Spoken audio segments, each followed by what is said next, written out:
क्या हुआ कि रंका बंका की स्थिति बहुत खराब थी, बीमार हो गए, लकड़ी भी तोड़कर नहीं ला पा रहे थे। 1-2 दिन आहार को भी हो गए थे। फिर तीसरे दिन वो लकड़ी तोड़ने के लिए चले थे। जंगल से लकड़ियां तोड़कर लाते थे, बेचकर रोटी खाते थे, भक्ति करते थे।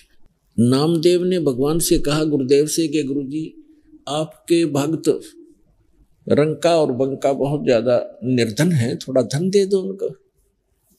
परमात्मा बोले, भाई धन तो दे दूं पर वो लेना नहीं चाहते। उनको पता लग गया है कि ये धन अच्छा नहीं है। असली धन वो इकट्ठा कर ही रहे हैं। कबीर सब जग निर्धना धनवंता ना कोय, और धनवंता सो जानिए जिस पर राम नाम धन होए। नामदेव बालक था, बालक बुद्धि हमारी, हम तो भगवान के साथ रहें तो भी अपनी बुद्धि का प्रयोग हम करते ही रहते हैं। नामदेव ने कहा कि भगवान कुछ तो दे दो, क्यों ना लेंगे, बहुत दुखी है, 2 दिन तो रोटी खाई हो गए उनको, आज लकड़ी तोड़ने गए हैं बेचारे। परमात्मा बोले, चल मेरे साथ। तो भगवान ने एक थैले में जेवर भर लिए, जेवर आभूषण सोने के अच्छे, 1 किलो 2 किलो के लगभग। और रंका बंका जंगल से लकड़ी तोड़कर आ रहे थे, रास्ते में डाल दिया। वो थैला खाली करके एक झुंड की आड़ में दोनों बैठ गए, गुरुदेव और नामदेव। आगे आगे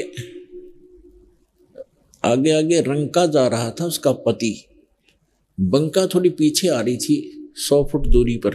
धीरे धीरे, वृद्ध थे, कमजोर भी थे शरीर से, सिर पे लकड़ियां थी, धीरे धीरे आ रहे थे।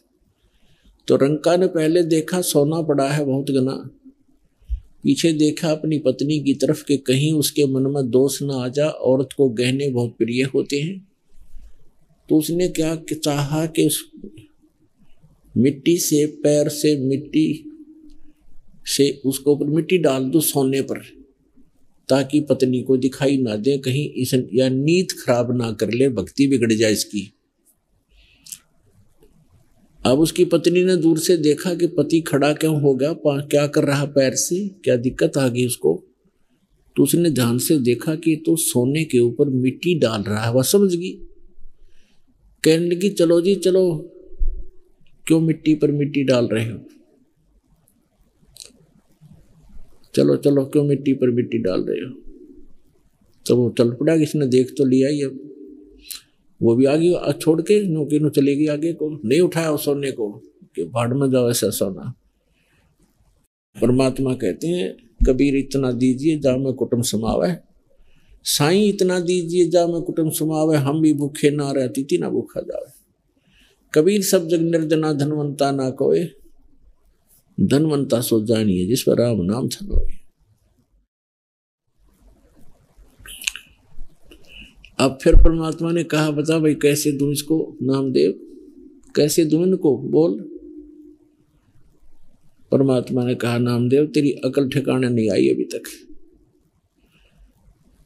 जिन भक्त जो सतिथि आज इन भक्तों की है, तेरी पता नहीं कब बनेगी बेटा। और जब तक इस अतिथि में नहीं आलेगा तब तक भक्ति, मोक्ष प्राप्ति नहीं हो पाओगी तेरी।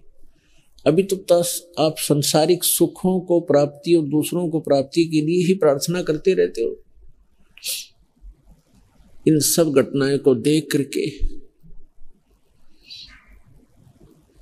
एक बार फिर, क्योंकि परमात्मा के साथ रहने से कुछ सिद्धियां, कुछ पूर्व जन्म की सिद्धियां आ जाती हैं, हो जाती हैं। तो इस प्रकार पुण्यात्मा नामदेव जी को फिर परमात्मा ने पुनः उपदेश दिया, दोनों मंत्र दिए, तब उस पुण्यात्मा का मोक्ष हुआ। कहते हैं, नामा छिपा ओम तारी, पहले ओम की रट लगा रखी थी उसमें, उसकी तारी माने लौ लाग रही थी, ओम नाम ही जाप करता था। फिर परमात्मा ने सब भेद बताया मंत्रों का, पीछे सोहम भेद विचारी, और सार शब्द पाया जद लोई, आवागमन बहुड़ ना होई। नामा छिपा ओम तारी। पहले ओम की जाप करता था, ओम की भक्ति करता था, ओम मंत्र की। पीछे सोहम भेद विचारी, बाद में परमात्मा ने उसको विस्तार के साथ इस मंत्र की महिमा बताई कि इसके बिना बात नहीं बने, ये 2 अक्षर का सतनाम बनता है। और फिर उसने सच्चे दिल से स्वीकार किया, सत भक्ति की, और संसारिक जो अन्य जो